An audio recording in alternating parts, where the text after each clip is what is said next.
Sadman net বিডির পক্ষ থেকে সবাইকে স্বাগতম। আশা করি তোমরা সবাই ভালো আছো। হয়তো তোমরা শুনে খুশি হবে যে আসলে তোমাদের যে এইচএসসি পরীক্ষা হওয়ার কথা ছিল সেটি আবারও শুরু হবে। তোমাদের কোনো অটো পাস দেওয়া হবে না।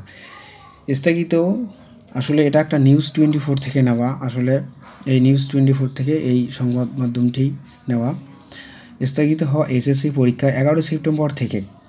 আসলে তোমাদের এই পরীক্ষা 11 সেপ্টেম্বর থেকে আবারও নতুন করে শুরু হবে। তোমাদের কোনো অটো পাস দেওয়া হবে না।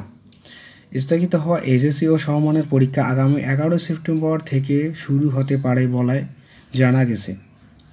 তোমাদের এই পরীক্ষা 11 সেপ্টেম্বর থেকে শুরু হতে পারে। অন্তর্বর্তী সরকারের কাছে এই প্রস্তাব দেওয়া হয়েছে বলে ঢাকা শিক্ষা বোর্ডের চেয়ারম্যান তপন কুমার সরকার জানিয়েছে। আসলে ঢাকা বোর্ডের কাছে এই দরখাস্ত দেওয়া হয়েছে আজ মঙ্গলবার সন্ধ্যা সংবাদ মাধ্যমে তিনি জানিয়েছেন আগামী 11 সেপ্টেম্বর থেকে এইচএসসি ও সমমান পরীক্ষা শুরু করার একটি প্রস্তাব শিক্ষা মন্ত্রণালয় থেকে প্রধান উপদেষ্টার কাছে পাঠানো হয়েছে। আসলে শিক্ষা মন্ত্রণালয়ের কাছ থেকে প্রধান উপদেষ্টার কাছে তোমাদের যে পরীক্ষা হবে কি হবে না তা পরিস্থিতি বিবেচনা করে চূড়ান্ত সিদ্ধান্ত নেওয়া হবে। আসলে তোমাদের পরীক্ষা হবে কি হবে না সেই বিষয়ে একটা চূড়ান্ত সিদ্ধান্ত প্রধান উপদেষ্টা দেবে।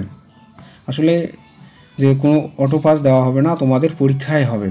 এর আগে কোটার সংক্রান্ত আন্দোলন ঘিরে সহিংসতার কারণে স্থগিত করা এইচএসসি ও সমমানের পরীক্ষা কিন্তু 11 আগস্ট থেকে শুরু করার কথা থাকলেও তা সম্ভব হয়নি। 6 আগস্ট উপসচিব জেড মোর্শেদ আলী সই করা বিজ্ঞপ্তিতে অনিবার্য কারণবশত এইচএসসি ও সমমানের সব পরীক্ষা স্থগিত করে শিক্ষা মন্ত্রণালয় এখন অন্তর্বর্তীকালীন সরকারের কাছে নতুন প্রস্তাব দেওয়া হয়েছে। আসলে যে অন্তর্বর্তী যে সরকার আছে তার কাছে এই নতুন প্রস্তাব দেওয়া হয়েছে। আসলে তোমাদের কোনো অটো পাস দেওয়া হবে না, তোমাদের এই পরীক্ষা যে হবে সে পরীক্ষা হবে। তাই তোমরা তোমাদের পরীক্ষার প্রিপারেশন বা প্রস্তুতি তোমরা ভালোভাবে নাও, যেন তোমাদের পরীক্ষা যে আগে যে পরীক্ষা দিয়েছো সেই যেন আগের চেয়ে তোমার পরীক্ষা ভালো হয়, সেই জন্য তোমরা ভালোভাবে প্রস্তুতি নাও। আর তোমাদের কোনোভাবে অটো পাস হবে না। আর যে বাকি পরীক্ষাগুলো আছে যেন তোমরা ভালোভাবে দিতে পারো।